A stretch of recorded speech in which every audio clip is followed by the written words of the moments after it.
Hello, Mary Renaud. I saw the video where you were kicked out of Parliament last night, and I wanted to offer up a little bit of advice to you from someone who has dealt with nonverbal attitudes towards uh, difference of opinion and or difference of disability. Um, I grew up with nonverbal attitude, as a matter of fact, and I can't say it gets any easier. Um, as a person with a disability, um, I find it very insulting. I find it very demeaning.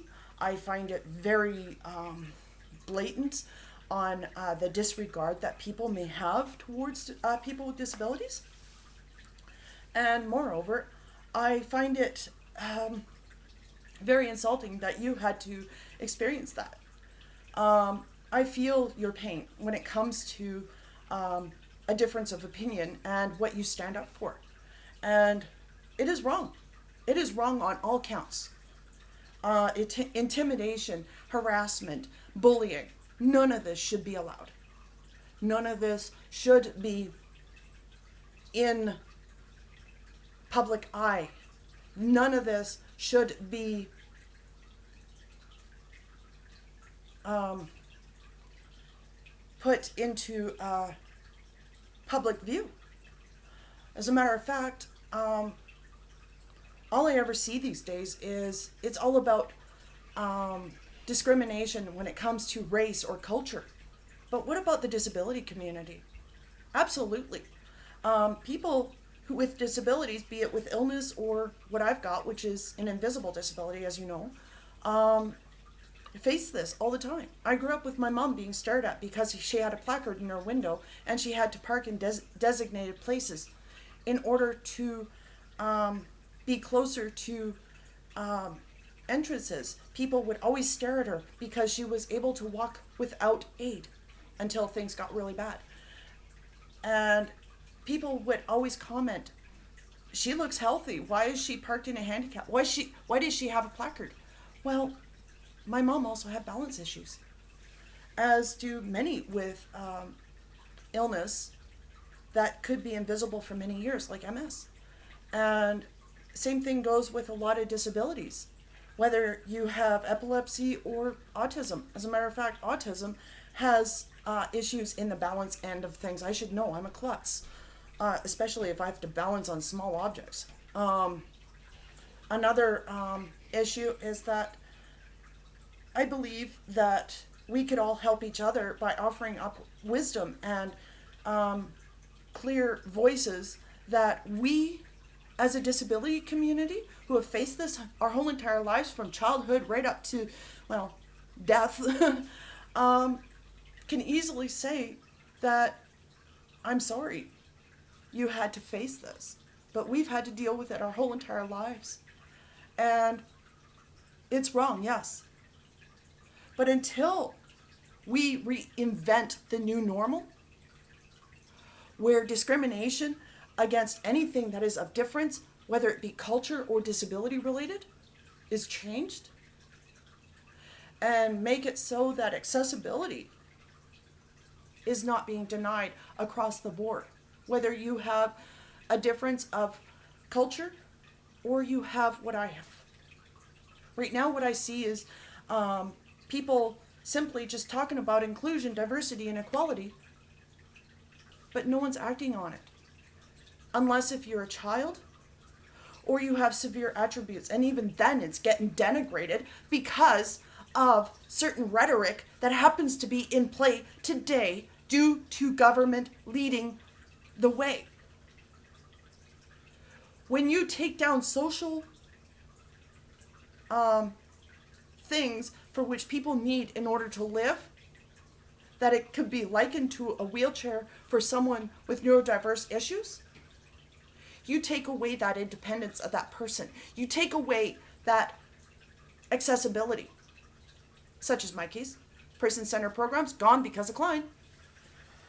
And then the bigotry starts. The stereotypical norms of thinking that people with disabilities like mine are simple-minded or not complex enough to take on the idealisms or the complexities of language and or cultural views. I think I've proven that time and time again that am a very complex person. I am a lot more complex than most people think because I understand racism. I understand bigotry. I understand prejudice because I've had to face it my whole entire life. How I deal with it? I face the person in question that is blatantly being an ass to me. And I give them a piece of my mind. And I give them an education of my own, in my own words, on how I feel. Let me tell you a story. Many years ago, I was doing work with commissionaires in Lethbridge. My posting was at the Greyhound in Lethbridge when Greyhound was still going. This guy had come off the bus, and you could clearly see that he had a disability. I think he had Tourette's along with autism because he was rocking like crazy when he come off the bus. He had Tourette's-like symptoms for which he would stutter, or he would, due to the way his brain was working, he would also repeat certain words. They were swear words. And one guy who was very well dressed and very affluent in how he put himself together. Basically another neurotypical who basically was not very educated, came up to me and he said, those people should not be allowed out in public. And I said, what people? And he said, he basically pointed to the poor guy. And I turned to him and told him that he should watch who he says those kinds of things to. And he says, what do you mean? And I said, I have a learning disability and I'm doing this fucking job. And I said, that poor fella has a disability, yes. But he did not ask to be disabled. He did not plan to be disabled. He did not want to be disabled. But nature made him that way. He did not ask to be the way he is. And it is up to you, sir, to accept people for who they are and where they're from, no matter the culture, no matter the disability. We are all different. Because when you point one finger at one person, you're pointing three back at yourself, and you're only telling me about your insecurities in regards to how the difference is when it comes to others. We in the community with disabilities of varying kinds do not ask to be the way we are. We are born the way we are, or things happen in our lives to make us the way we are. And we do not wish for our issues to be put upon others, or for others to be born the way they are. But we are no less human than anyone out there in this world. And how we portray things, how we do things, is because we have to.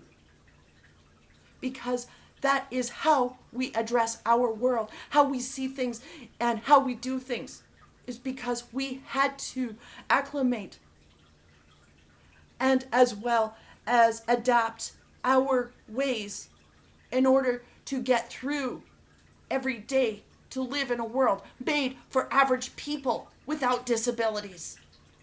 When we open people's minds and teach people, and open up our mouths and teach people, that's when we change things. It's called reinventing the wheel. And I wish to reinvent the wheel. Starting with ignorant people and their ways and their attitudes towards people like me, towards people like in my community, in my group, towards people like my mother, towards people like my friends. When we stop being bigots, when we stop being prejudiced and judging people just because they're different, that's when we become better. But until then, the longer we stay quiet, the more bigotry becomes prevalent. Because when we are silent, we allow people to be bigots. We allow them to be prejudiced. We allow them to be the UCP.